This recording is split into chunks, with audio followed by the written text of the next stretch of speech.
Guys, welcome to the Dirt Road Therapy Shop.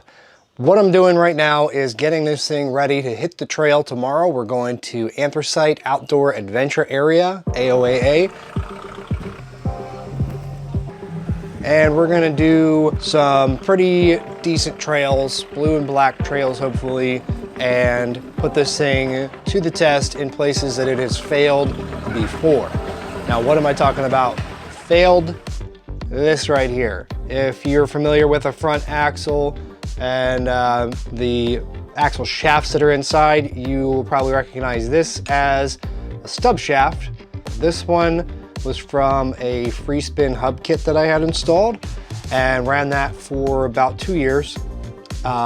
Broke numerous shafts this exact same way.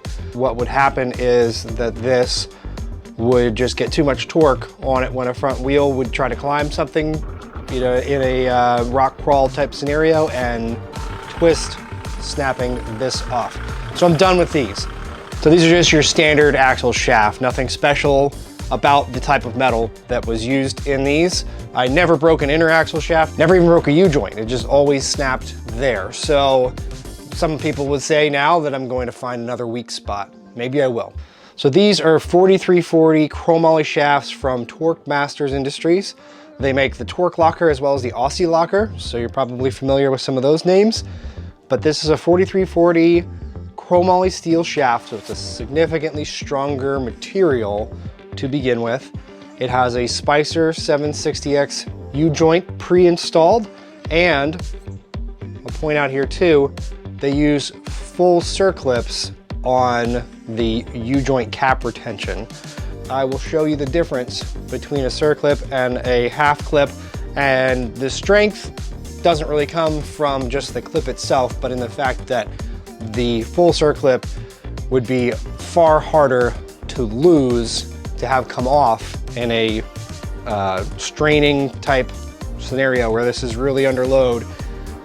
You will never lose that circlip. So brand new shaft, brand new U-joint, pre-installed, comes with a warranty, so I know that I'm covered. If something happens to this, they will replace it. Now, you could do this by just pulling off the wheels, brakes, hubs, and swapping in these shafts. Probably take you maybe an hour and a half total. But I'm going to be servicing my front differential as well when I do this. And since these are brand new shafts, I'm gonna go ahead and do my inner axle seals as well. So the carrier is gonna have to come out to do this, making it a much more involved job. I'll walk you through the process. Let's get started. Once you have the axle nut off, I find the easiest way is to just unthread these, and then you've got just enough space on these bolts to be able to knock this loose. Now I could get a pry bar in there if I needed to and gently pry the two surfaces apart.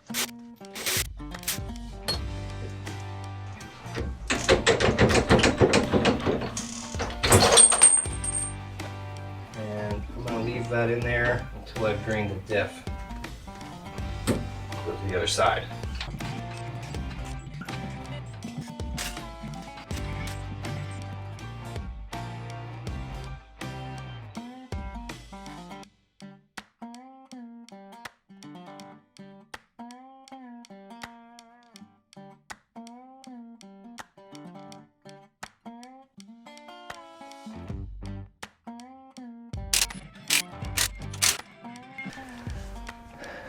Now, whenever you're pulling a carrier, you want to make sure that these bearing caps go back where they came from and in the correct orientation.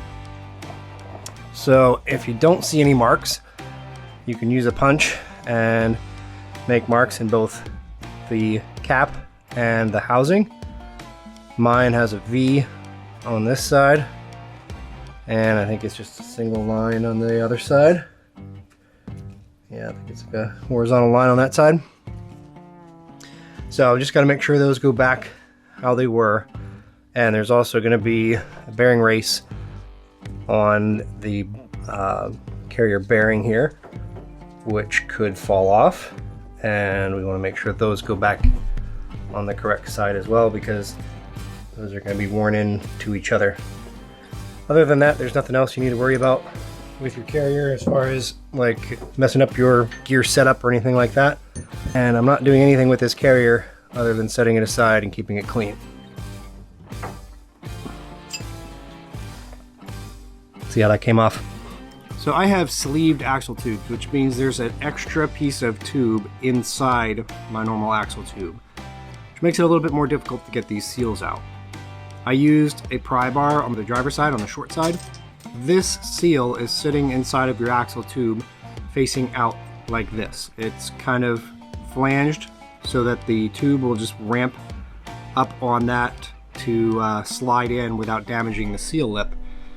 What I found worked in my case, and you can probably be even less specific with the size if you are doing this on a non-sleeved axle, but this 27mm socket worked for me to slide with enough room inside of my tube to not fit through this seal, and I just put a couple extensions on this and smacked it. That popped it right out the long side very easily. Would have worked on both sides. I'm showing you here how I installed the seal, but scrap all that. Since I did this, I've learned that there's a really inexpensive tool that you can purchase on Amazon for about $30 that makes installing both seals simultaneously incredibly quick and easy. I'm buying one before I ever have to do this again.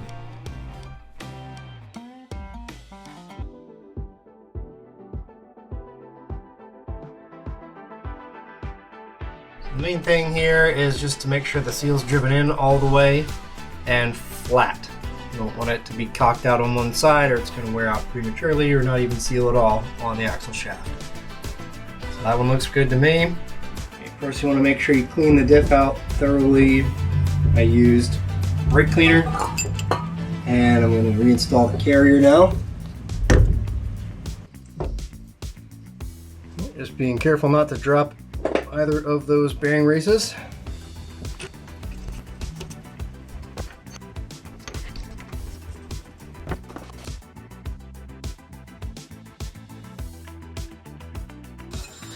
Make sure you clean both sealing surfaces for the diff cover really well, and then use RTV Black. You want to use RTV Black because it's the best at oil resistance. I find it holds up really well on both my differentials.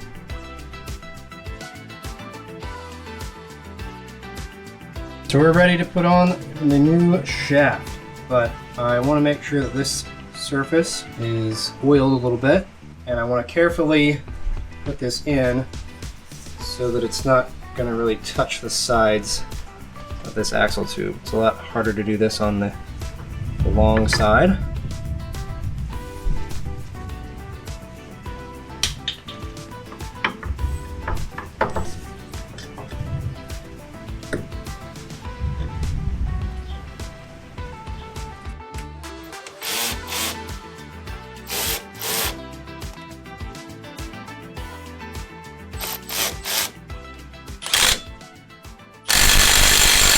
We just got to AOAA, got my friend Jamie, Mark, and Joe is riding passenger with me. Couple changes to the Jeep here. We got the TORQ axle shafts in the front now. I also put in some Skyjacker 5.5-inch springs, which have it sitting a little bit too tall. And I changed some things around with my sway bar and it's clunking. So fun times. But we're gonna see how these axle shafts do on some rocky trails. And I'm guessing they're gonna last a little better than the lockout hubs that I had. Those stub shafts like to snap. You guys ready to hit the trail? Let's do it. Let's do it. Onward. We decided to put the shafts to the test on blue and black trails on the east side of the park. You'll have to keep watching to see if we break any axle shafts, but coming up, the school bus debuts as the Banana, towing Mark from one end of the park back to the parking lot, and Jamie has a little mishap with a rock and a steering stabilizer.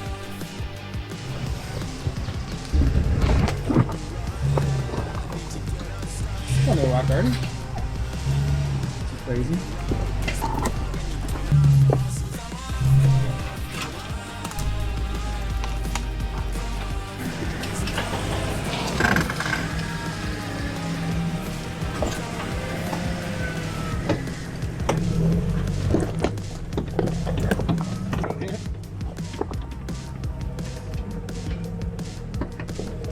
finding traction now.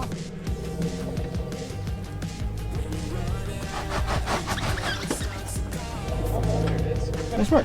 Thank you. It's fun. It is fun.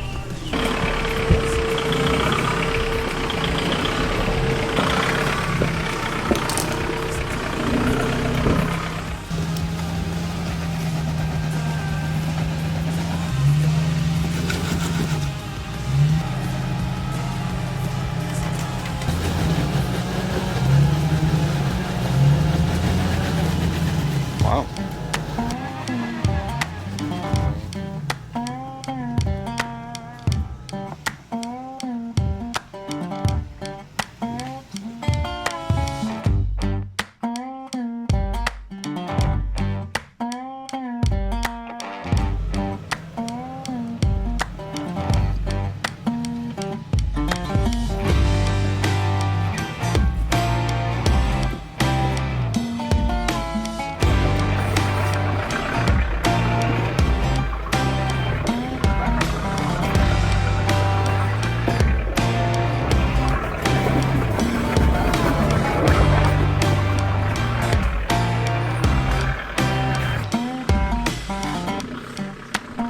The clunking I was experiencing with my sway bar was the track bar bracket contacting the sway bar link, which I had moved. Once I got home, it was an easy fix to cut and move the bracket slightly.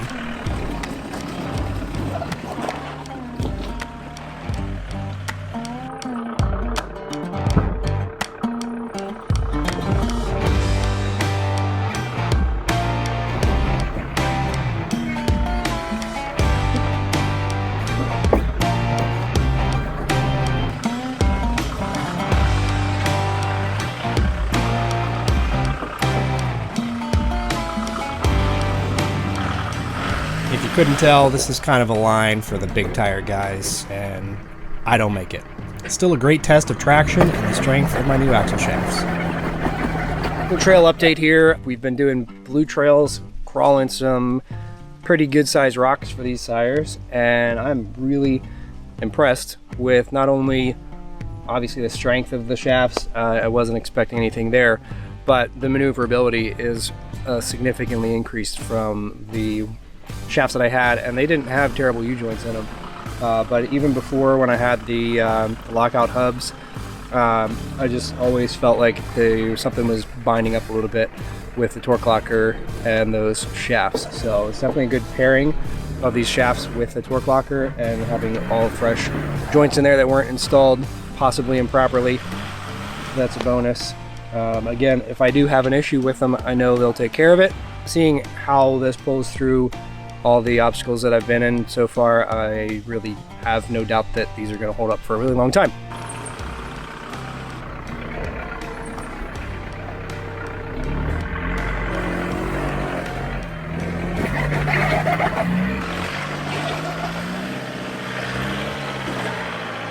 We are going to hit a trail here called Whiskey Ridge, which is a blue with a really small little black obstacle that we can hit if we want to. So let's get to it.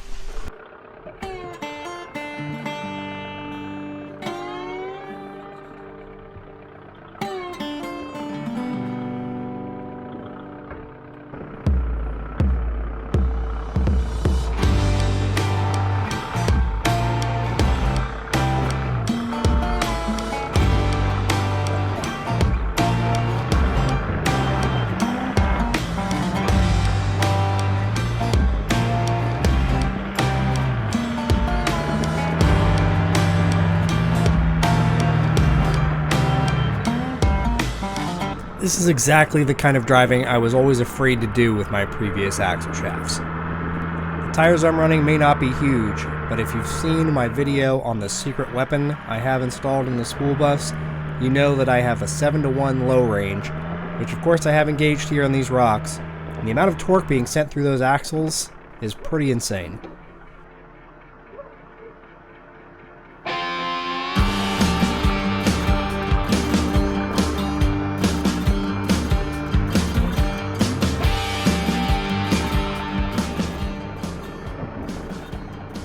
That was a fun little climb. Nice little slippery roots and wet rocks, all 4 tires burning out on the rocks, and that's exactly where I've always broken stub shafts in the past. Now, it's not 100% apples to apples comparison. I think the stub shafts on that kit that I had were super weak, but I would have broken them, both of them, trying to do this. So that's a thumbs up for TORQ Chromoly Shafts right there. And this particular trail, just down this hill, we're going to be going the opposite direction, so it won't have the same effect, but this is the exact trail that I last broke a stub shaft on. Goodbye.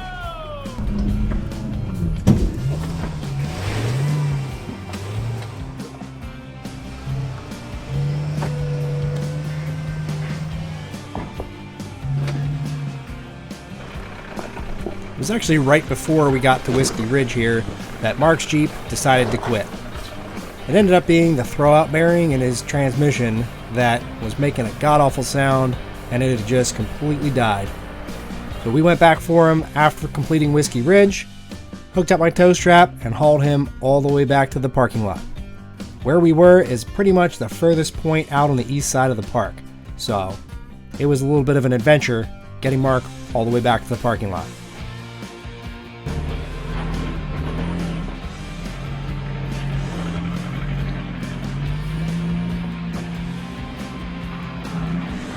Jamie wrecked his steering stabilizer against a rock, and it was binding up. We decided to remove it just to be safe because that's not something you want to take a chance with while driving down the street. The slippery mud and rocks that we encountered on this trip was the perfect proving grounds for the TORQ axle shafts upgrade. I've since put a bunch of road and trail miles on the Jeep, and the confidence and performance boost that I've received from this upgrade is well worth it. I highly recommend the TORQ Masters Chromoly axle shafts for your Jeep Dana 30 or 44.